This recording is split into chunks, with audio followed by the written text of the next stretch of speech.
Aquaman and the Lost Kingdom. It's the sequel to the 2018 blockbuster about Aquaman's reign over Atlantis. 'Tis the end of an era. This movie wraps up the DC Extended Universe, or DCEU, established 10 years ago, starting with Zack Snyder's Man of Steel. This universe had some winners, some losers, and some absolute stinkers, but we'll talk more about this later. In this movie, we follow Arthur Curry, aka Aquaman, played by Jason Momoa. We now see him as the king of Atlantis, but even he doesn't really think that he's qualified to have a throne. He and Mera, played by Amber Heard, also got married and had a baby off screen in between movies. So we see how Arthur navigates his life on the surface, raising a child while also being a mediocre sovereign under the sea. And things get harder because Black Manta, played by Yahya Abdul-Mateen II, is out for revenge after losing his father in the first movie. He finds this black trident that makes him strong enough to fight the Atlanteans, but the trident is cursed and he is more or less possessed by its original owner. Aquaman decides that he needs the help of his brother Orm, played by Patrick Wilson, who,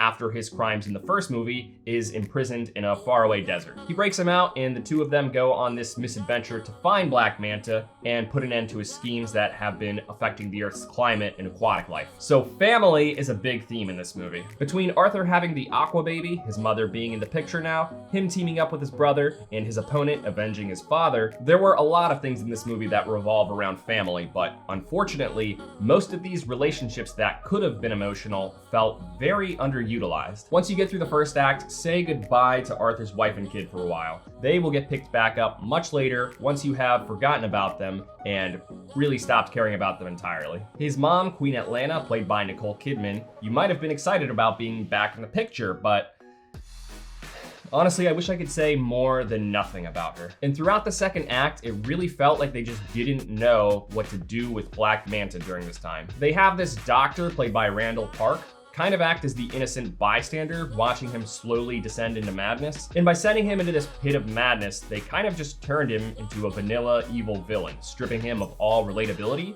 and reasons for us to feel for him regarding the loss of his father. The entire second act was focused on Arthur and Orm going on this buddy cop adventure that does have some good moments. They obviously butt heads because Arthur threw Orm in prison and Orm thinks Arthur is a pathetic excuse for a king. Their dynamic was really the only good one in this movie because it's the one that takes center stage and it's the only one that really evolves over the course of the movie. So it didn't completely fall flat doing the whole family theme justice, but it still missed a lot of opportunities. Arthur and Mera are married with a kid now, so realistically, the movie should touch on that aspect of their life more, but we all know why that wasn't the case. I totally do not blame the studio at all for cutting as much of Amber Heard from this movie as they possibly could, following the results of her and Johnny Depp's defamation case. It obviously makes total sense. I will say that it's just unfortunate that this character, Mera, who is obviously an important character in Arthur's story, was reduced to so few lines, because I genuinely think that her having more involvement in the story could have made it a lot better. That has nothing to do with Amber Heard, by the way. I'm talking about the character Mera and not the actress playing her. Black Manta's motive in this movie isn't a bad one,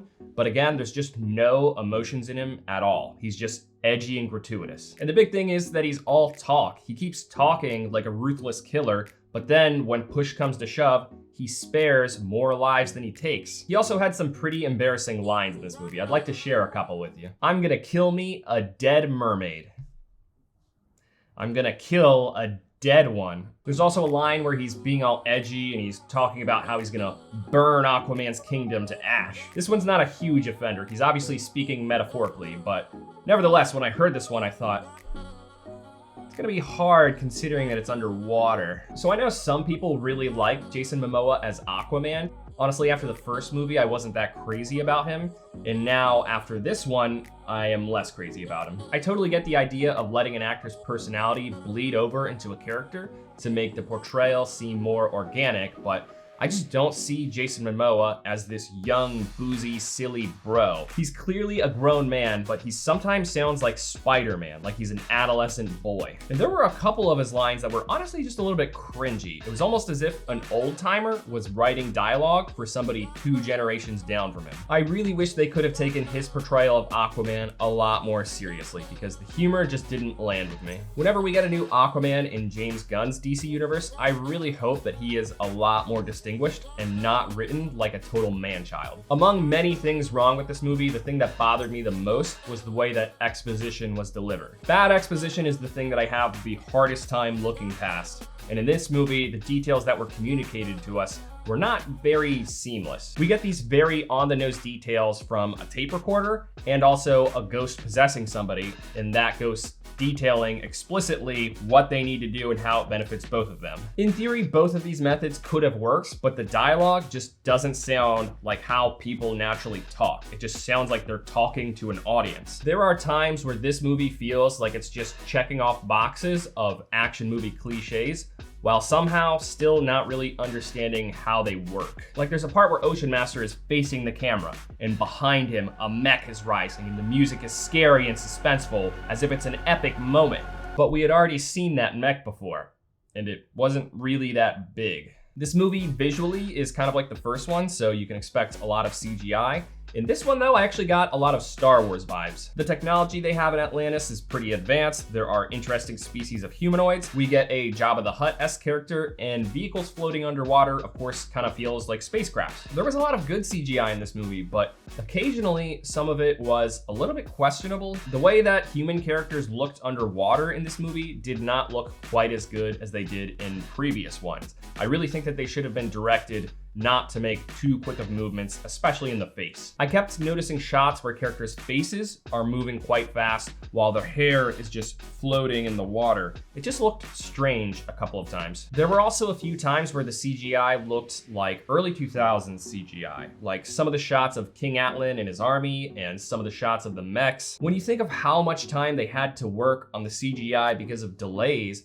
I can't really think of any reason why it would look anything less than spectacular. Because usually time is the biggest restriction that VFX artists face. And with this one, they had plenty of it. But when you think of the number of regimes this movie went through during production, plus all the Amber Heard controversy, the fact that this movie was even released is honestly miraculous. It had a lot standing in its way, so it shouldn't come as a surprise that it's an uneven, sloppy mess. It really just felt like the studio didn't care if this movie was good or not, so long as it was just watchable. Overall, this movie felt like it had its eggs in too many baskets, and it didn't put enough in most of them. It's got a few fun action scenes, and Orm's involvement in the movie proved to be the best part. But it's unfortunately brought down by lazy writing, empty action movie cliches, and a few moments that were actually kind of cringy, a couple of which I audibly laughed at. It's sad but fitting to say that this movie was just disappointing. And with this, we can say that the DCEU truly died as it lived.